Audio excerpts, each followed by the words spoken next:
How's it going, everyone? Welcome back to another video. MattyPlays today or was it yesterday, had an interview with Todd Howard. He uploaded a video today, and there was a bunch of information regarding Starfield in there, the future of Starfield, or how successful Starfield has been, and of course, where it's going next. Especially, we know that there's a DLC coming. There was a lot of questions asked in regards to the future, the release cadence of updates, even though PC Gamer has turned around and said that they haven't really done any update at all.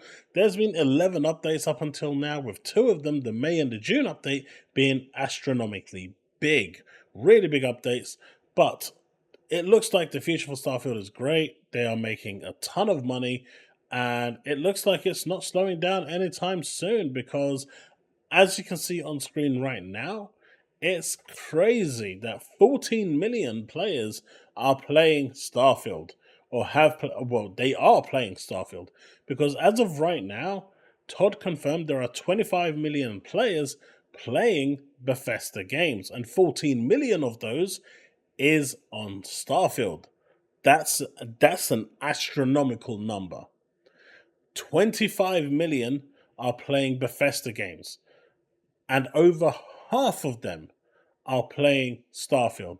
Let that sink in for the people who kept on saying that Starfield, no one's playing it, no one wants it, it's a trash game. But clearly, 14 million players is saying the opposite. Now, if you are enjoying this content and want to see more awesome content like this, do consider hitting that like button, hit that subscribe, hit that bell to stay up to date with all content I release. We are looking to hit 7,000 subs. We're very, very close. Make sure you click that subscribe button if you haven't done so and help me get there. Now, as you can see here, not only did he confirm that Starfield tops 14 million players, but there is an average of 40 hours per average playtime per player. Now, if we look at, how long to beat it, the average time to just beat the main story, I think, is like 20 hours. So clearly, there's a lot of time that people are investing in this game, which is pretty damn cool. 40 hours per average is just insane amount of hours that people are spending on this game. I think I'm on 70 hours now. It's crazy. Obviously, I'm small fry to some of these other people, but being a content creator, having a full-time job, having a family, my playtime isn't as luxurious as it used to be, but this is really, really good news. Now, the biggest news that we obviously want to talk about is the fact that Starfield is going to get a year 2. They're looking at doing yearly expansions for Starfield after the one we're getting now. So we should be, as long as the game is still successful and people are playing the game, we are going to look at yearly expansions. And though they said that the 6 weeks cadence that they originally talked about probably won't be something that they're looking at going forward, and the updates will release as and when they're ready, that's okay. But a year 2 expansion already being confirmed by Todd Howard, that is massive, right? That is absolutely massive. Now, I, as someone who loves Starfield, am really excited for this. They're hoping to continue this not just for year 2 though, but for many years to come, always looking to add to the game and experience, which is great. MattyPlays asked him about vehicles, and he did say that, we are getting a vehicle with the next DLC, but there are more that they're going to add as time goes on, which is absolutely amazing. Now, I know that there's a bit of controversy going around with Starfield at the moment, especially with the modded scene and the fact that they've got a tracker's mission for 700 credits. Todd Howard has said that they have seen the drama, they have seen the complaints, and they have seen the feedback, and they are going to learn from that. They are going to, react to that. The reality is, essentially, that it's not just a mission on its own. Normally what they do is they sell like maybe a weapon skin or a weapon or some armor. They've kind of bundled the mission, the armor, and the weapon into one package, which is why they felt that this was a acceptable price, but they've seen that that's not the case. So in the future, I guess what they're going to do is just split it. If you want the armor, you can pay for it. If you want the weapon, you can pay for it. Or if you just want the mission on its own, you will have that choice, which I think is probably the right way to do it. But at least you know that they are listening, they are hearing, and they are taking that on board. But another great news, the modding scene has only been out for a few days, but hey, Bethesda Starfield can now run at 60 to 120 FPS on the Xbox Series S, thanks to a mod available on Creation Store. So it's not even been out for like a week, and it's already, the mods are coming, and this is fantastic news.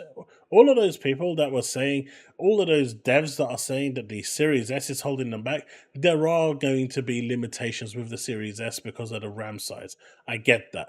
But it's nowhere near what they are complaining about. They are using the Series S as a scapegoat, and the fact that this can run it, and I was told today, yeah, but it runs at 900p, yet the same person wasn't complaining about Final Fantasy 16 running at 720p, but 900p is a problem?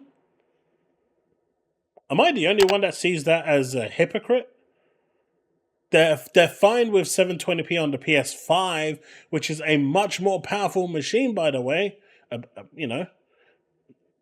they're not okay with Series S at 900p. I mean, a 900p machine is doing better than a PS5 at 720p. Anyway, I'm confusing myself at this point because it's late, but this is amazing, and this is just the tip of the iceberg. Todd has always said that once Creations is out, you can actually tailor build planets for you to go and visit. This is amazing. But the fact that year 2 has been pretty much confirmed and ongoing support for Starfield, this could actually become, essentially as big as Skyrim at some point. It's got a really big following. And as we can see here, the Xbox Series S on 120Hz is running 120 FPS. One of the mod developers were able to create 120 FPS in Starfield. This is crazy. Now, when we're looking at this over here, this slide, I think this just takes it all into account for what it was a 1-hour interview.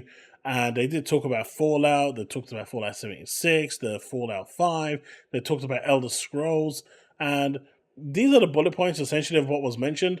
No need to rush a new Fallout. They're not rushing it out. They're kind of working on it, and it's going to be ready when it's ready, but they don't want to wait, a lifetime before it's out. In terms of Fallout 76, they said there's no end in sight. The project is really successful monetary-wise, whether it's through Fallout First or the Atom Shop. It's making enough money for them to be able to make these updates and release them for free. And that's actually a really good thing, that everyone can get these updates for free. Last month, they had 25 million players over Bethesda's games, as we've already said, and 14 of those 25 million is on Starfield. Modernized versions of Fallout 1 and 2 for console are not a priority, as the game was originally designed for keyboard and mouse, and they kind of want it to be played like that. So I guess once a native keyboard and mouse becomes available on console, we'll probably see those ported over. And as you can see here, an annual story expansion for Starfield is going to be the cadence that they want to go with. So I suspect we're going to get like maybe 1 or 2 smaller updates in between, like the June and the May update. And then at the end of the year, we'll get the bigger, massive expansion update. I'm all for this, guys. I am all for this. This sounds absolutely fantastic, and I cannot wait. So we got some new Fallout news. We've got some Fallout 76. We now know that despite the fact that, Unleashed is crying about the Steam numbers, the majority of the player base is either playing this on the Xbox Game Pass app or on Xbox itself. It's really that simple. It's what we've always said, and they've called us liars, they've called us delusional, and here we are proving them wrong with 14 million players playing Starfield last month. That means it was before Creations Engine even Creation Kit, sorry, even dropped, because Creation Kit dropped last week, and they're looking at it last month, the last 30 days. That's insane. That's insane. And that's only going to get bigger, right? That's with the Creation Kit now in play, that's only going to get bigger. I'm super excited for where this is going. I hope you're excited as much, well, as excited as I am, because I really do like this game, and I think it's going to be here for a long, long time. And I'm really happy that Todd really wants, is so enthusiastic about this project. He's not like looking, he's taken on the criticisms that were delivered at launch, and he's taken that on board and trying to improve upon the experience and make it an even better experience. So let's see what this new expansion is going to bring, and hopefully the future expansions will build on that and just make it better. But for those of you that are wondering about Fallout 5, or is it the Elder Scrolls 6, I can't remember, I think it was the Elder Scrolls 6. The development for that is starting on the bones of Starfield. And obviously they're going to level it up and improve upon it as time goes on and as they continue development. So they're not like going from ground zero. The bones, or the technology from what is there for Starfield is going to be used for that. So happy days. Happy days. Let me know what you think in the comment section below, folks. Let's have that discussion, and I will see you in the next one. As always, remain legend.